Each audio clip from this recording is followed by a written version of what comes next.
Welcome to Civic Warriors, brought to you by Witham. On this podcast, we bring the conversation to you, sharing engaging stories that motivate and build consensus in the nonprofit community. This podcast is about the innovators, the leaders on the front lines of adversity, guiding lights in the nonprofit industry affecting change. And through their stories, we can all join forces to become Civic Warriors. Hey Warriors, welcome to today's episode of Civic Warriors, brought to you by Witham. I'm your host, Brad Caruso, leader of Witham's not-for-profit practice. Today's guest is Jason Chamas, CEO and president of Jewish Federation of Northern New Jersey, a 501c3 not-for-profit organization. The Federation's mission is to bring people together to create a safe, welcoming, and connected Jewish community, and to support those in need locally, in Israel, and around the world. The Federation works to build a vibrant Jewish community and a bright Jewish future. Their resources give us access and opportunity to secure and support the community and provide relief in times of crisis. They advocate, support Israel, and combat anti-Semitism with partners in law enforcement and elected officials. They focus on the needs and issues of the entire Jewish community. And today we're going to delve into this with Jason about what a federation is, what they do, what are some of the issues that the Jewish Federation and the community as a whole faces, and talk a little bit more about the great work that they're doing over there. So with that said, Jason, welcome to the show. Thank you. I'm honored to be here, and I really appreciate the opportunity. No doubt. So where I wanted to start off, Jason, is maybe provide a little bit of background on yourself, how you arrived at the Federation, and talk a little bit about your journey to get there. Thanks. I'll keep it short because I kind of got into it by accident. Like, I didn't really know what Federation was as a kid, even though I grew up in a Jewish household. Like, I went to Jewish camp. I went to Jewish private school until I was in high school. And then I went to public high school. On college campus, I was mildly involved in Jewish life per se, even though I had a lot of connections to it. I wasn't overly involved in it. And then between undergrad and grad school, I went to Israel for a year to live on a kibbutz, which is like a collective sort of community.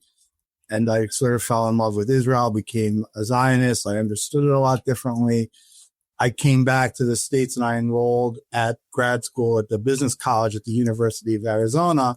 And I was sort of more interested in doing government community work, but my focus was always on Middle Eastern policy. And I wound up, even though I was in the business college, I wound up with an MPA versus an MBA, even though we took the same basic economic accounting and whatnot classes. And when it came time to do our graduate thesis, for lack of a better word, I did it on an organization based in Israel called the Jewish Agency for Israel, which is the largest Jewish not-for-profit on the planet. And I think because of that, my advisors routed me to an organization in New York at the time called UJA, or Council Jewish Federations. Had an interview, and before you knew it, in the late 90s, during a difficult time, I got a job working in Miami at something called the Greater Miami Jewish Federation.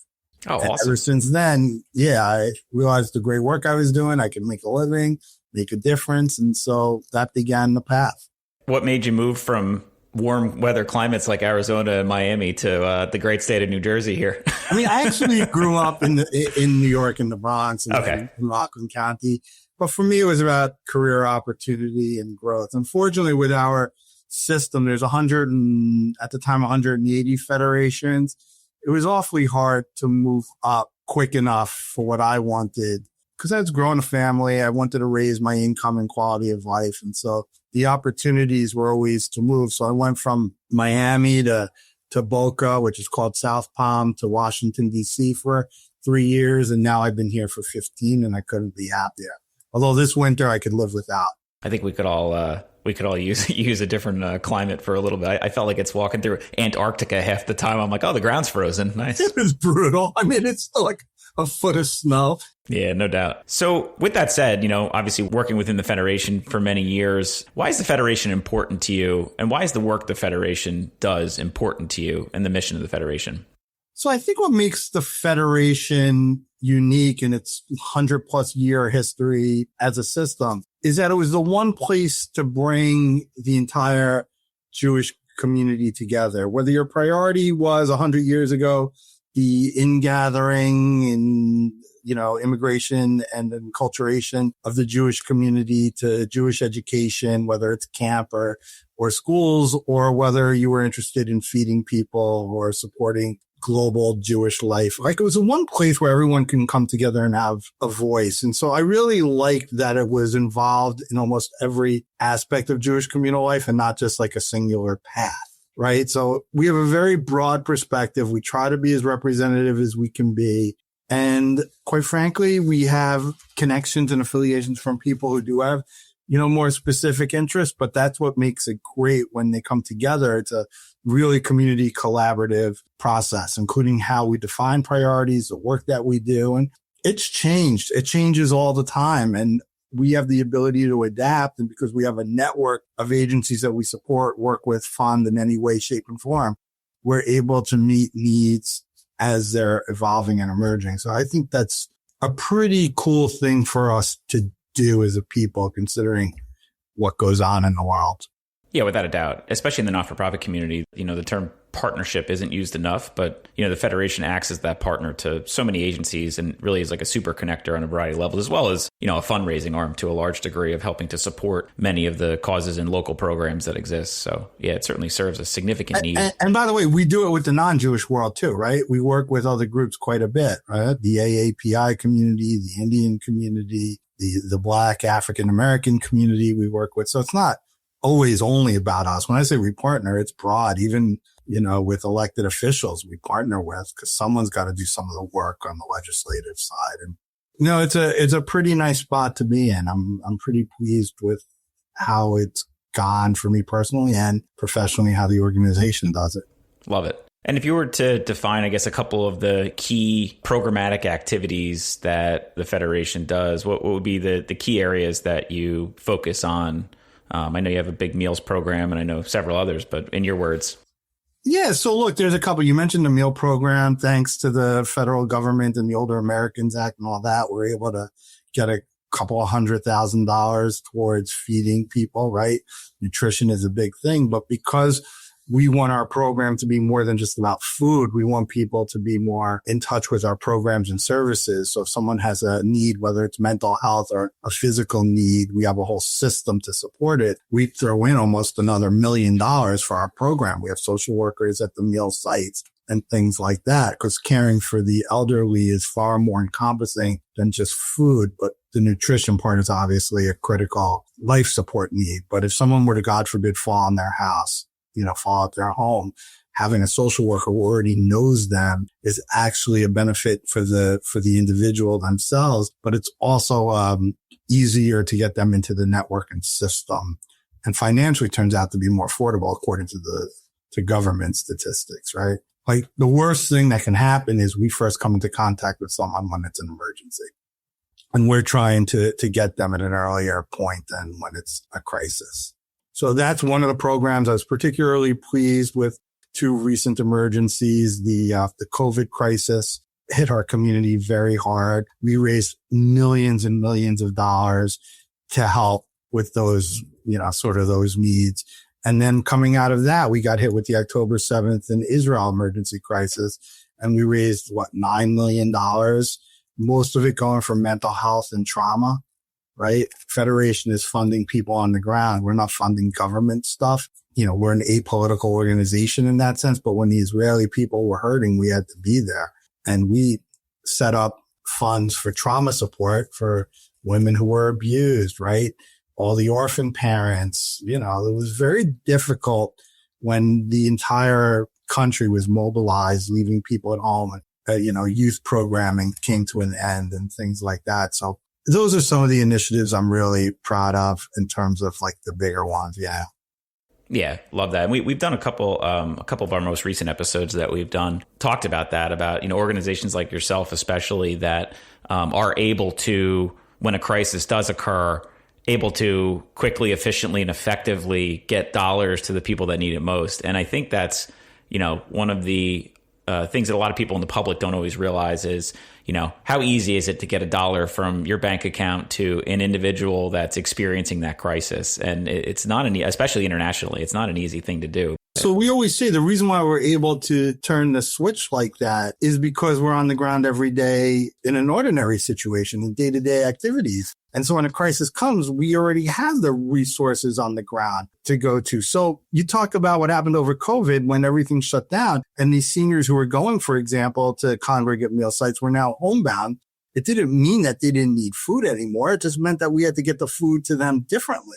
And we are able to adapt, thank God. And we were able to deliver. We deliver over 100,000 meals a year. And when I mean deliver, I don't necessarily mean like door to door, but I mean we feed 100,000 meals. And we were able to continue that pace over COVID, which was pretty remarkable. And we have some incredible agencies like the Jewish Home, Jewish Family and Children Services, and the JCCs that are our partners.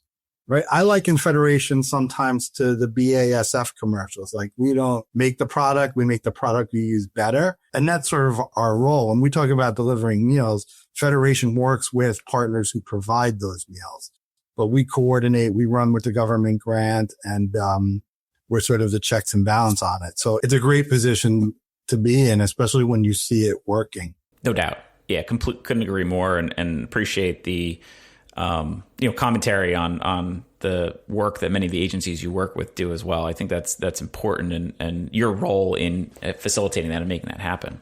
Because we're a system, we're like an ecosystem. I don't like using that word because people have abused it to the point where so is every word in the English language these days. Yeah, ecosystem. But we're a system. When I talk about Federation, okay, we're one 501c3 that's working with all these other 501c3s to get this work done, right? We help provide professional development and resource management and all these other things we do for agencies. Even at times we act as fiduciaries if agencies need help, right? It's a pretty remarkable system that we work with, considering we count about 125,000 people living in Jewish households, and that's our service market, right? So we need a way to touch them. We have 80 something synagogues in town. We have 14, 15 day schools depending on the day, right? Camps galore. It's an incredible system and structure, and we sit at the center of that. And that's kind of a nice place to be. It is, and it serves a vital role. And so on that point, and obviously being the CEO of the company, you're a busy person. You have a lot of responsibilities. You're out and about all the time. What does the day in the life of a CEO of a federation look like? It's funny that you mentioned that. We had a management team meeting yesterday, and I viewed my main role as I do what I call goals and objectives, which are the overarching things we want to achieve in this calendar year. And I charge my management team with developing the strategies and tactics to meet it. But a part of the strategies and tactics are what affects my day-to-day life. And I've now gone through 4 phases here. Like phase 1, when I got here, was I had to clean this place up. I was acting more like a COO than a CEO. But I never lost sight of what I wanted to be, which was sort of the face, the voice, and the external person. So once I cleaned that up, I had to stabilize the organization. That was phase 2, right? It went from cleanup, stabilize, to crisis, because that was now COVID and the Israel stuff. And now I'm in phase 4, which is the place I really want to be, where I am the face, I am the spokesperson, I'm the communicator, I set the vision, I truly set the goals and objectives, and my incredible staff handles implementation and execution. I'm kind of funny now. I delegate to the point where I don't even want to know. We were talking about, no one can see this. You can, the document that I use. And I'm like, I need underneath each objective, I need a bullet or 2 on what you're going to do strategy or tactic wise to achieve it. And someone starts talking on staff. No. I don't care who's going to do it. I just want to know how. So the day in the life of Jason now is spent working on very high level activities.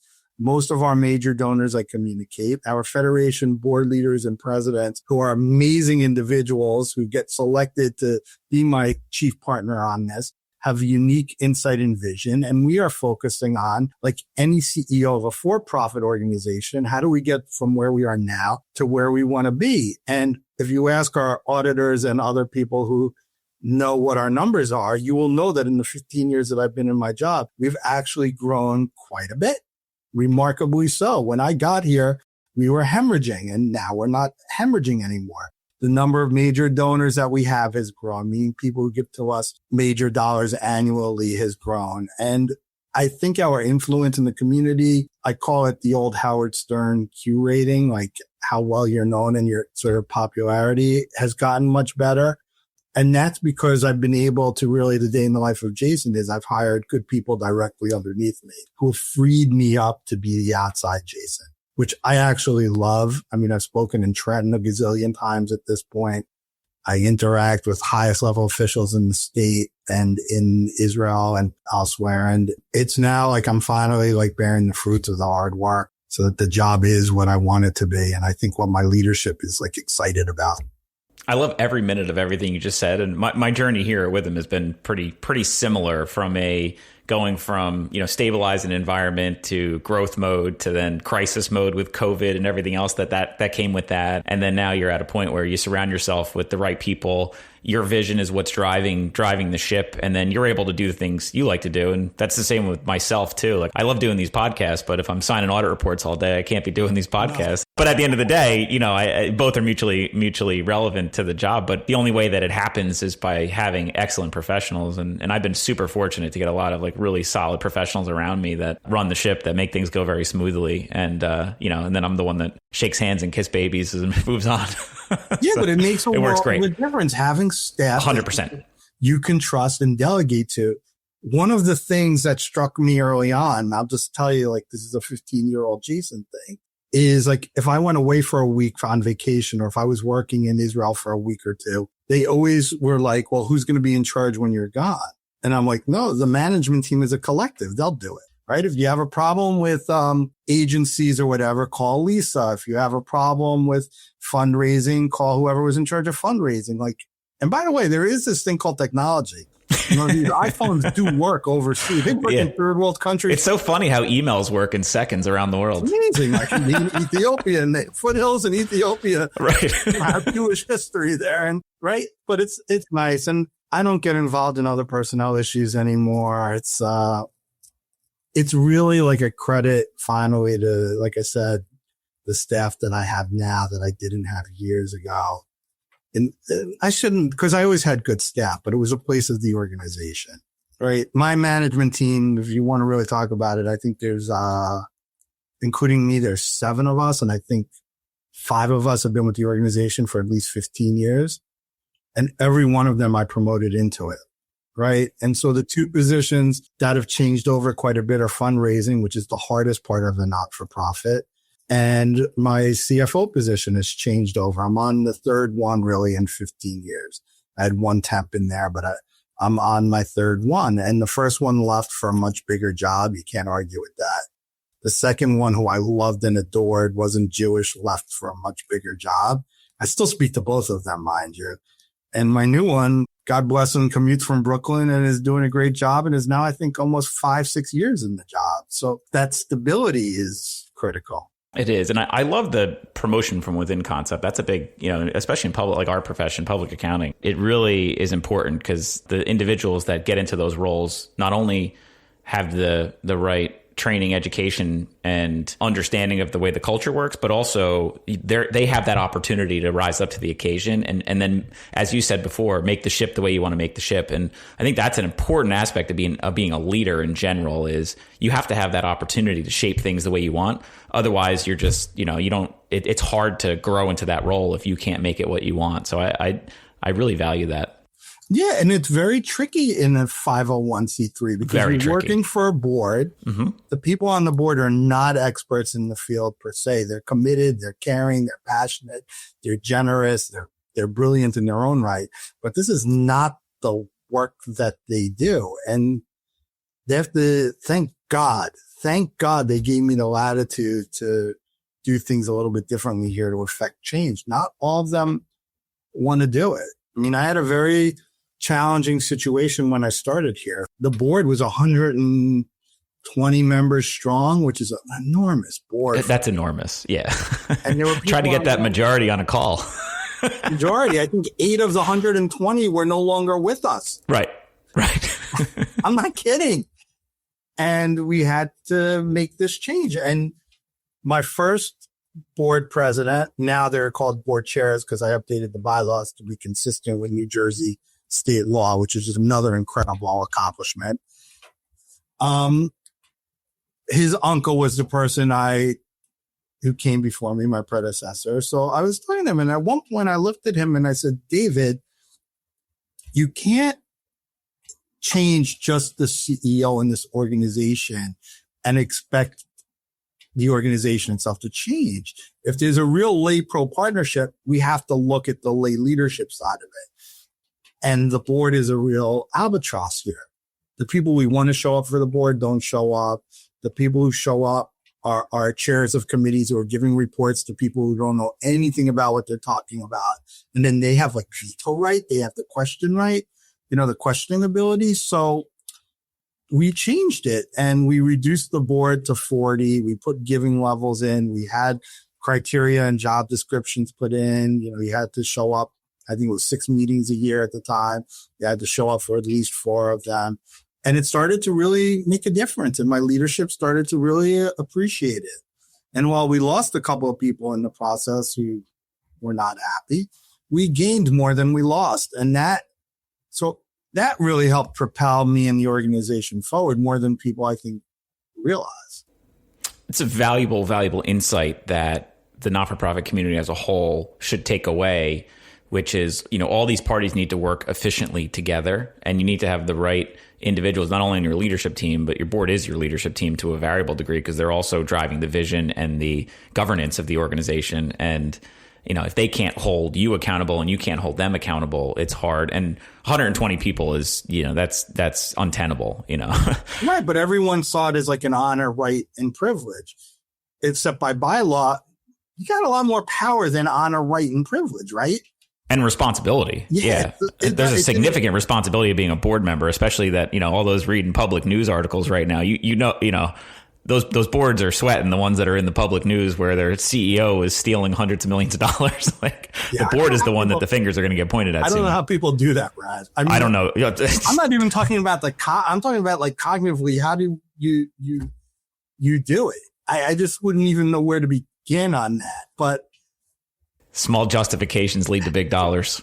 But I also think different not-for-profits have different board structures and governance models. Oh, yeah, exactly. Hospitals and university boards don't operate the way a community federation board does, right? They're not as in the day-to-day. They're not they're basically told, this is what we're doing. This is what we need you to do. I don't function that way. My board chair and I and the leadership, our officers, we talk about the things that we want to get done together and ways of managing it. And then I help get it going, right? I bring a lot of issues to them because that's my job. Yeah, that's what I mean. That collaborative relationship between the CEO and the board is a very important one that I value it. And I know they value it big time. Definitely. Yeah. Yeah. And you're helping them by being proactive about bringing issues to their attention and saying, hey, let's talk about this. Let's find solutions to these things, because I know that this could have an impact on all of us. Let's talk about it now. I mean, rather than a board just saying, oh, this is wrong, that's wrong, do this, do that. I mean, at the end of the day, that collaboration is what makes an efficient organization as a whole. Yeah, it's important. Thankfully, we are good. And regardless of who the board chair is, there's continuity. We name them a year in advance. Because remember, every 2 years, I'm dealing with a different individual who is the chair of the board, who has a different background, maybe a different focus, a different interest. But what we've done is we've built it as a team concept here. So our board chair works with me and the officers, and we sort of define and narrow down as a group where we're going. So the continuity stays the same. In not-for-profits like ours that I see that are failing a little bit, there's no continuity. Someone steps in and assumes that their role is A, B, or C, and they're doing it unilaterally or they're dictating it. You kind of get off the rails a little bit. And, I learned something early on. My son, God bless him, even when he was 5 or 6 years old, was a competitive AAA ice hockey player. Mm. Right. So I was talking to his coach one day, really good guy. One of the best coaches he had for 4 years until they grew out of it in middle school. And he basically said his whole way of coaching the team was to manage against the chaos of the parents. Mm. right? And it's an important lesson for not-for-profit execs. You have to manage against whatever that chaos is. And for me, chaos would have been having a disjointed leadership team and board that was constantly changing the way we operated and functioned. I volunteer in my fire department, and I always equate my role as, practice leader of the group as I put out fires literally and figuratively on a regular basis. Yes, you do. That's it. Yes, you're good for you. I didn't know that.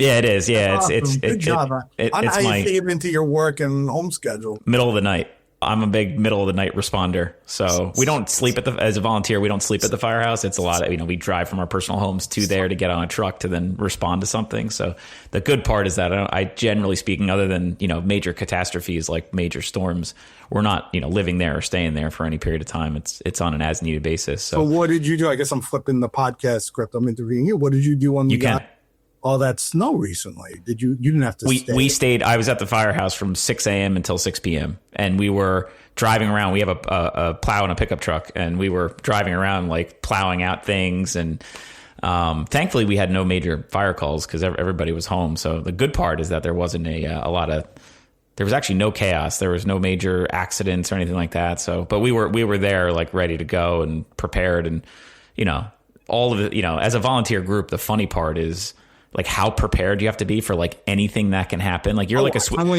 like a Swiss Army knife as a volunteer in a fire department or an EMS. You're a Swiss Army knife. It's like it could be a gruesome car accident, or it could be a house fire, or it could be a water rescue incident, or it could be, the old adage of like cat in a tree. Like it could literally be anything that you're responding to, and you have to like really think on the fly of like, all right, how do we respond to this? So a lot of it is just us, training. We train every Monday from 7 to like 10 p.m. And a lot of that is kind of what drives our ability to be able to respond to anything. Because, how can you just take like, this guy's a cook, this gal is a, accountant, this person's an attorney, this person's an insurance agent, this guy runs an IT company, and we all get on a fire truck and go respond to a fire. Like, how does that work functionally? Well, it works because we train on a regular basis. We know what the ideals are. We have standard operating guidelines. We know exactly what our responsibility is. And then we all just have to use our brains for whatever the scenario is. And, do we always have the right answer? No. How could you? But we show up and we try to fix the problem. It's crazy. I'm impressed because you also have like a wife and kids, and you have a job, and you probably don't get thanked enough for doing it. So my wife's not happy about it, but Nobody. Look, I say like when people give me a hard time and they don't anymore about federation, I would say like, look at us as like the Jewish government, right? Like if someone had to think about putting a street light up somewhere, right? If that street light wasn't up, people would be getting into car accidents. So exactly. Do you ever stop at a stoplight and say, thank God someone in government and my taxes paid for the stoplight? Thank God the stoplight works. Yeah. Because federation is the damn stoplight. Yeah, exactly. Well, exactly. And the funny part. That's the BSF analogy, right? 100% is. So and they call 911, you show up, you get the cat out of the tree, but no one thinks about the impact of your time, your job, your training. Right. What if we didn't have a group of people that bought the ladder? There's so many like little things in life. Thinking of like wacky stories, not turning this entirely around, but there's a guy in my office, and he goes, so you guys, use ladders and go on, go get things all the time, right? I'm like, yeah. He's like, why is it that when I go on my roof with my ladder, it's so hard for me to get off the roof? And I'm like, well, how high do you raise the ladder above the roof? He's like, what do you mean? He's like, I just put the ladder against like the gutter. I'm like, no, you got to raise it like 5 or 6 rungs above so that when you get back on it on the way down, you can actually grab it up top and then put your feet on it. He's like, wow, that like changed my life. I'm like, see, there's a value to us. That stuff should be available on YouTube though. Right? Yeah. Little, we should create our own TikTok channel to raise some donations. Yeah, one day. But it's like funny things like that the fire service taught me. And I apply so much, your talk about like leadership and how you kind of apply things to it. You mentioned your son's hockey coach, things like that. I apply so many practical principles from the firehouse to my day job leading a big group of people, because it's so relevant of like training, having the right equipment and the right committees to do certain things, delegating responsibility, giving people opportunity to step into role, like all of those things, having standard operating guidelines. I mean, that doesn't translate everywhere, but I can tell you that like when you take that and apply it and say, hey, here's how you should be working with a client. It's not technical stuff. It's just, here's some basic things about how to make things go well. It goes a really long way in driving the success of a business. So it's funny that you say that, because I have not done, first of all, most of my colleagues in my peer groups have more Jewish communal degree backgrounds, academic backgrounds and training. I'm knowledgeable in Jewish stuff because I went to Jewish day school and camp and I lived in Israel for a bit. But I come from like the business college mentality. And people here, even now, today, I have 5 staff members coming home from Arizona that went to a continuing ed thing done through the Jewish world and environment. And I'm not such a big fan on it. And people like look at me like, how can you not support that? So I argue that I take my leadership cues and my professional development from other sources. And I'm a history major and I'm a history buff.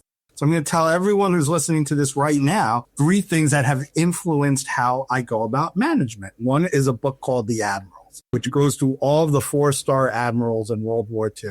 And just reading the book, you realize how differently each one acted and what they were facing and how they did it. So it's Nimitz, it's Halsey, it's those guys. And I took a lot out of that. And because of that, I read a second book, which was called Hubris, which studied 3 different leadership mistakes, right? That people got overly confident and they kind of messed up. And one of them, like, for example, talks about why Japan attacked Pearl Harbor. Well, we all know was the economics or whatever and all the stuff that goes into it. But they were overly confident because of their victories in World War I and previously in Russia. And they made the super mistake of, attacking America at the wrong time.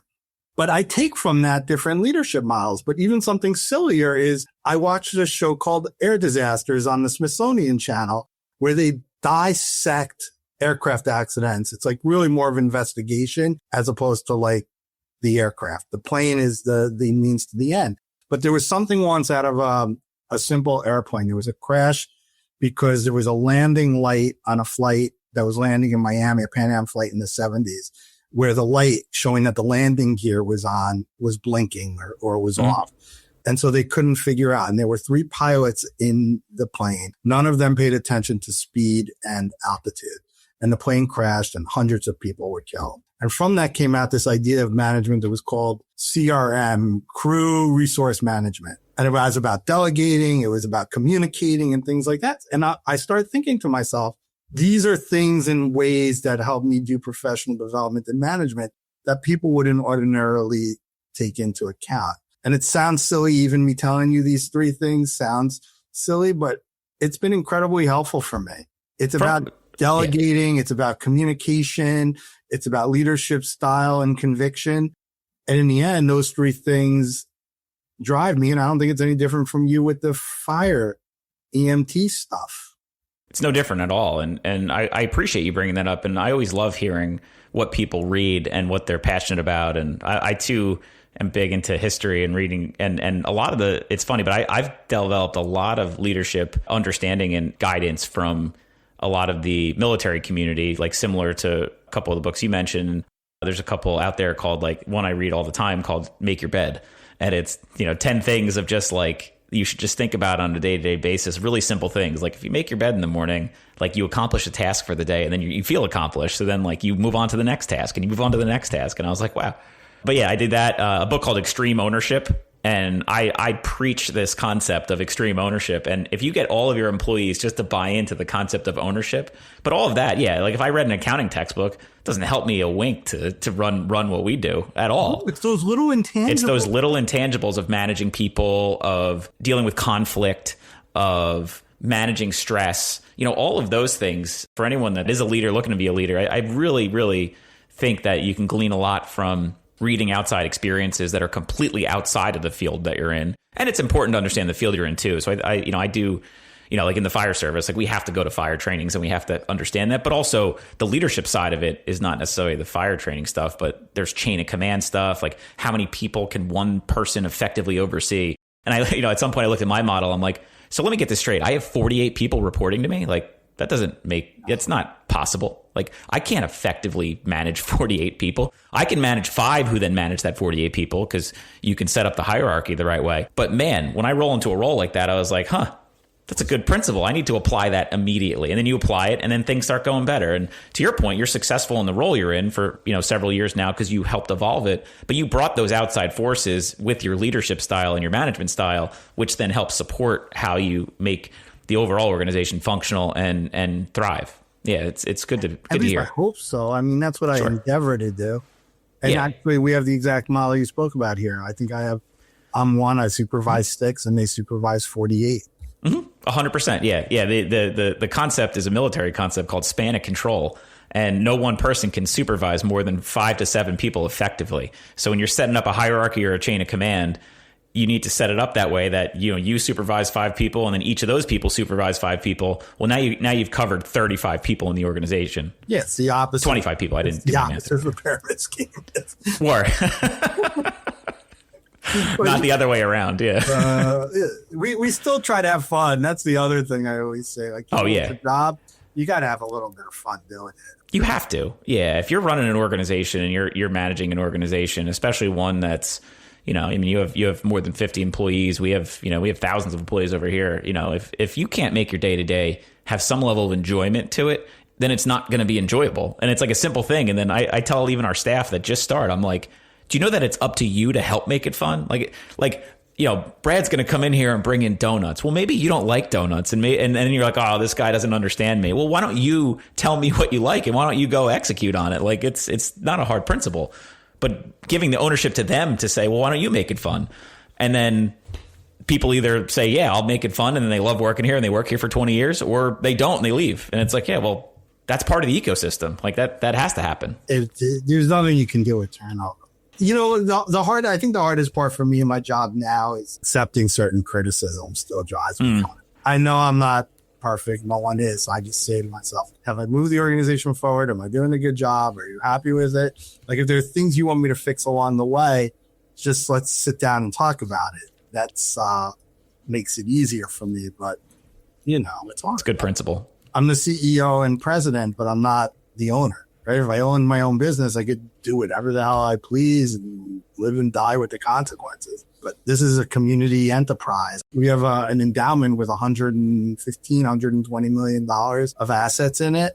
We can't manage it the way any one particular person would invest it. We have to do it through a communal process. So whenever people get upset with me that we're not aggressive enough in the market, I say nicely, it's not your money. It's collective money and we have a responsibility. We have governance policies and we follow those. And it's by elect. It's by the voice of our organization, our governance. And that's a really important part about the not-for-profit industry as a whole is that's why that collective relationship between the board and the organization is so important, because at the end of the day, like they have to be bought into all these ideas and have to be involved in it enough to when those external parties come in and say, why'd you do that? Why'd you do that? Well, we voted on it. We came up with a policy. We're prudent with our money. We manage it in accordance with law. And this is the decisions we made. Do you have any questions? I mean, it's a very matter-of-fact thing. Call my auditor. Yeah, call my auditor. Yeah, whoever that person is. I'm going to get that. Should be my new license plate. Call my auditor.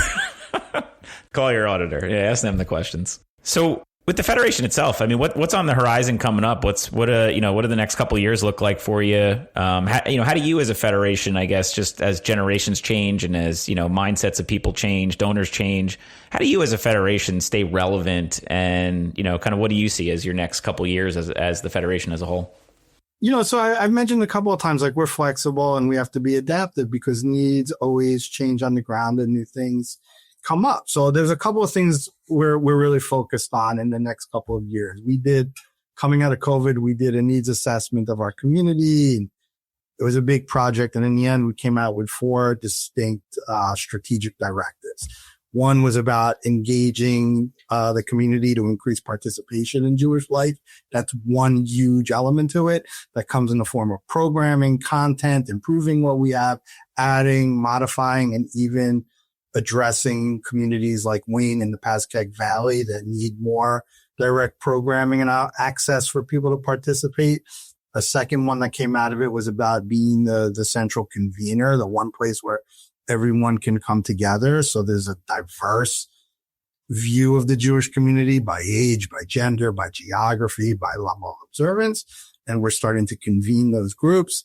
a third aspect, which we haven't touched on, which is obviously enormous for the Jewish community, is the hate and bias and anti-Semitism stuff. It's just rampant, and we have had to address it a lot of ways, and we've increased resources and staff for it, all of that. And then the fourth thing is about keeping to our core mission and meeting beliefs, because everything that I just mentioned doesn't address taking care of the elderly or any of the other gaps in Jewish life that pop up, including helping schools thrive and be sustainable. So those four are our strategic directives that we're pursuing. The overriding or overarching aspect of it is that we need to raise money to do all of those things.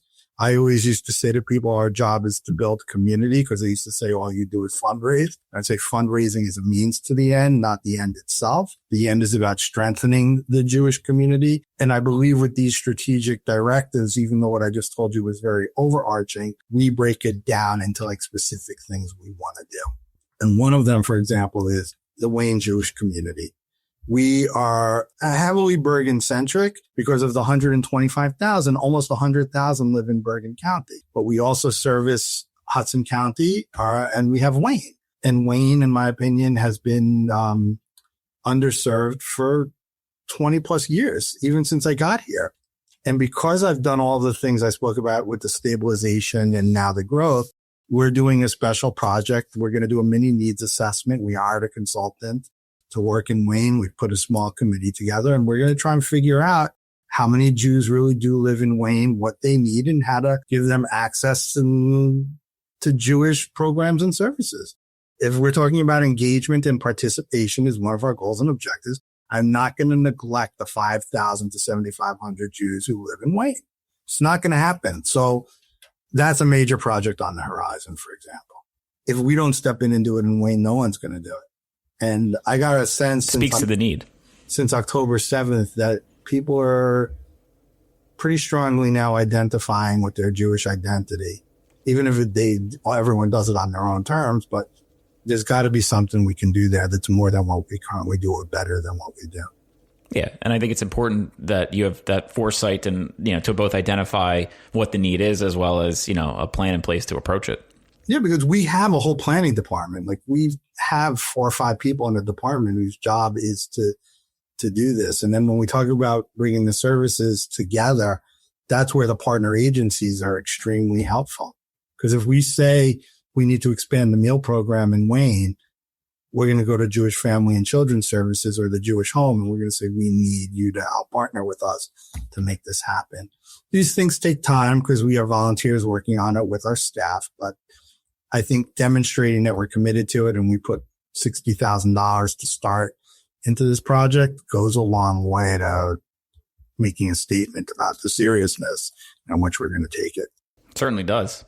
So from a call to action perspective, speaking to the audience, speaking to the world, what does the Federation need to help the Federation? If you were to have, a statement on what is it that can help you, how can the public help you, what would it be? We really do need financial resource participation. We need 2 things. We need more dollars on the whole, like we're constantly driving the revenue engine up, and we need more people to participate. Those are the 2 big things, and they're hand in hand. But obviously there's a difference between someone who's going to give me a $50,000 check and someone who's going to give me a $50 check. But I want it all. I don't mean to be greedy about it. But like I said, that's the fuel to the car and the engine, right? That's what's going to get us from point A to point B. At the end of the day, without money, we can't do it. So we can lay out what it should be and what it should look like, but to make it sustainable, to make it affordable, to make it accessible, to make it something someone wants, we definitely need people to participate. And there's always room for people to engage in committee processes here. We have so many committees, I almost feel like Congress itself at times, but who knows? Like, you're laughing, but I think at one point, 10 years ago, we did a survey of how many unduplicated individuals participate on a committee here. No, it was like almost 600. Now, between you and I and everyone listening, I'd kind of say, wait a second, there's a cost involved in all that. Let's right size that. But it's not insignificant, even if it's 350 now. The board alone is 40 people right there. And then we have 8 standing committees that have at least, another 10, 15 people each. And most of those are not on the board, obviously. You start to get up in numbers. Our women's philanthropy board is a powerhouse with 120 women. It's kind of an intimidating room for me, but whatever. I mean, these are like real numbers of people getting involved. So I would say if you can give back, give back. How does one do that? How does one get involved with the Federation, both from a donation perspective and a giving back perspective, or joining? All they have to do is go to our website or contact someone on staff or a friend that they know is involved in it. You'd be surprised when we hear that someone's like a live taker of bait, how quickly we jump on it. You're responsive. I mean, part of why we've done well is because we've improved our personal relationship-based fundraising. You know, we call it something fancier than that, but we are very personable and we are about people to people. And that's how you build it. Yeah. And that personal connection, you know, most people give to charities just based on research I've done, just from having that connection to the charity itself. And to your point, how do you develop that connection? Well, get involved. And when you get involved and you start participating in an organization, guarantee you'll have more of a vested interest and more of a passion towards supporting that organization as well. Yeah, that's why our volunteer center has been a big source of growth for us. Massive. But it's, you know, like I say to people, it's no different than when you choose a doctor, an attorney, an accountant, a landscaper, even like your grocery. You go because you have a connection and a trust with it. So you go. Without question. All you have to do is reach out to us. I promise you're not going to be upset. We are apolitical. I always throw it out there because sometimes people in this day and age with all the civil discourse are coming with an agenda item that's political. At that point, I'm going to probably say to you nicely, like, you are entitled to it, but organizationally we can't do it. Makes sense. Well, this was a wonderful discussion. I really appreciated, you know, both your time and a lot of the leadership principles you shared, a lot of the successes that you shared, and just more about how people can support, you know, the organization. I think it's all great, and really appreciate you dedicating your time and energy to our show today, Jason. Thanks so much. I am so thrilled that you asked me, so thank you. Warriors, thank you for listening. Subscribe and meet us right back here for another episode of With Them Civic Warriors, and we'll see everyone soon. Bye, everybody.